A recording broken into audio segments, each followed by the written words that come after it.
स्वराज्य न्यूज मराठी, माझा हक्क माझं राज्य स्वराज्य।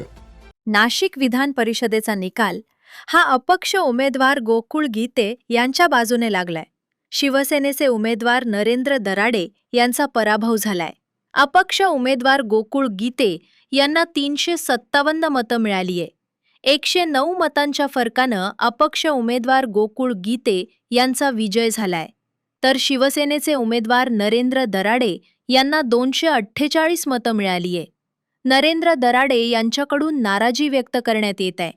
माझा विश्वासघात झाला असं नरेंद्र दराडे हे माध्यमांना बोलताय। नाशिकमध्ये विधान परिषदेच्या निवडणुकीत मोठा उलटफेर पाहायला मिळाला।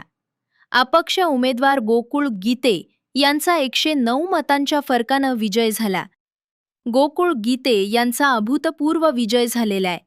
यामुळे महायुतीमधला अंतर्गत संघर्ष, अंतर्गत नाराजी नाट्य चव्हाट्यावर आल्याचे आपल्याला दिसत आहे। तर अपक्ष उमेदवार गोकुळ गीते यांना 357 मत मिळाले आहेत, तर शिवसेनेचे नरेंद्र दराडे यांना 248 मत मिळाले आहे। तर दुसरे अपक्ष उमेदवार प्रसाद हिरे यांना एकही मत मिळालं नाहीये। प्रसाद हिरे यांनी महायुतीला आपला पाठिंबा दर्शवला होता।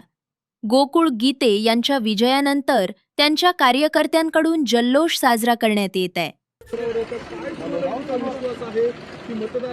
या मतदारसंघातल्या मतदारांचा जो 31 मे पासूनचा मी उद्रेक बघितलेला होता, त्याच्यामुळे मला खात्री की या मतदारसंघातल्या मतदारांनी 100% मला त्या ठिकाणी मतदान केलेलं आहे आणि त्यांचा विश्वास मी सार्थ ठरवेल अशी मला अपेक्षा आहे। पण मतदानाच्या दिवशी देखील आपण आवाहन केलं करण्यात नाही, मी त्या दिवशी पण बंधूंकडून आवाहन केलं नाही, मी त्या दिवशी फक्त आलेलो होतो आणि सांगितलेलं होतं की माझा प्रचार मी थांबवलेला आहे। कुठला प्रचार मी व्यक्तिगत केलेला नव्हता, पण माझ्या कार्यकर्त्यांनी त्या ठिकाणी प्रचार केला होता आणि निवडणूक आता पुढे गेलेली आहे। प्रचार थांबवला तरी देखील आपण आज आलेला आहात। आता मला माझ्या कार्यकर्त्यांनी जे प्रचार यंत्रणा राबवली त्याच्यामुळे मला विश्वास आहे की त्या ठिकाणी मी निवडून येईल। पण एकदा निवडणुकीमधनं माघार घेतली आणि पुन्हा आपण माघार मी घेतलेली नाही, तुम्ही तो शब्द वापरू नका। ब्युरो रिपोर्ट स्वाती शेलार, स्वराज्य न्यूज मराठी, नाशिक।